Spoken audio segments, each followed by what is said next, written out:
Okay, the last type of, or last case we'd run into, we would finding net forces when the forces are not perpendicular. And we'll look at this later.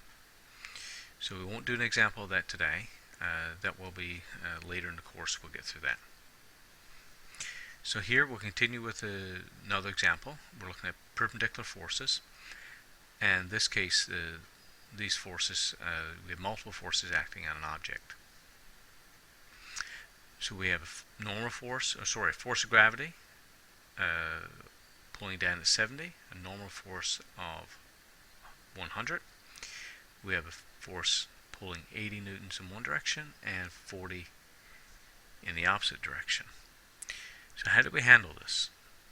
Well, the first thing you need to do, you have to consider just the directional forces. So look at your pairs. You have a east-west force here, and you also have this north-south. So you can only look at one set of forces at a time. So the first set we're going to look at are those forces east-west. Now, a little throwback to math. So in math class, you learned that left-right will be your x-axis, and your up-down your y-axis. So here we're going to talk about those forces that act on the x-axis, left-right. And how we would do this now. So your force net of your x component. So we're looking left-right. So we have 80 newtons. And these two forces are in opposite directions. So if you want to write plus negative 40, you can. Or you could have written 80 subtract 40. It would mean the same. So here you have 80 plus a negative 40. You have 40 newtons. So what you know for this object right now, if you were to redraw it, you have a net force pulling at 40 newtons in this positive direction. And we always want to consider the positive direction. It makes life easier. If you want to go ahead and say 40 subtract 80, you can, but it's going to cause you problems. So always consider when you're adding forces to do so when you get a positive answer. So now our force net in the y direction, we have 100. That's our bigger number. You get 100 and you get 70. So 100 is bigger.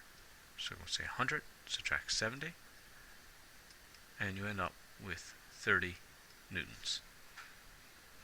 Now that's in a positive direction.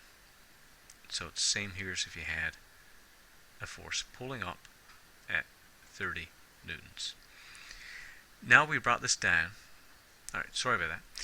Okay, now what we brought this down from 4 forces acting to 2. So this becomes the same as the last question.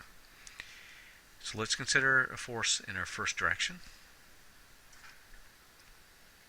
So you have 40 newtons here. Now, vector addition, let's add in our next one. So from the head of the first, you put the tail to last. So here's our last force.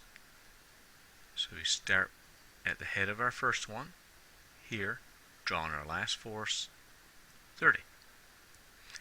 And we need to find the resultant force, our resultant, or our net force, and that's here. And this is the same, I already said this, guys, it's the same as you looked at in the first chapter. So you need to find theta, and you would find theta and use Pythagoras theorem to find the size of the force. So force net is going to be 30 squared plus 40 squared, and that's squared.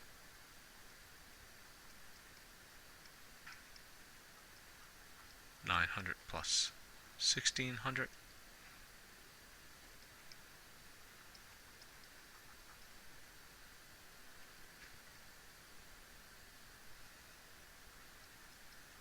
And then you have to take square root.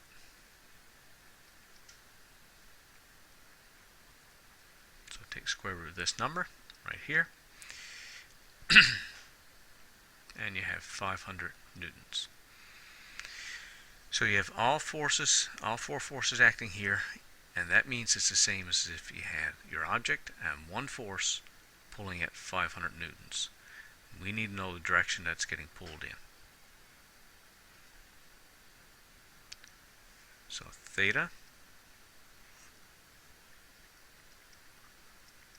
tan negative 1, 30 over 40, opposite over adjacent. And that works out to 36 degrees. So overall, so your answer, you have a 500 Newton force. It's being pulled to the east, but it's also going up at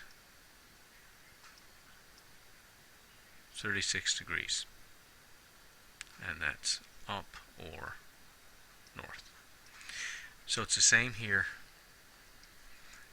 as if you had one force pulling the object up at 36 degrees.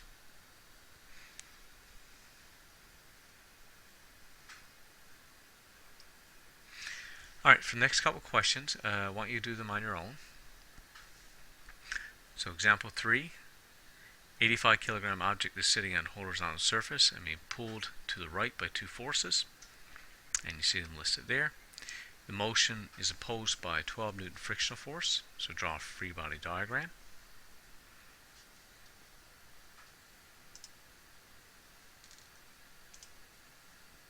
And with this example here, find the net force shown, and you provided the diagram.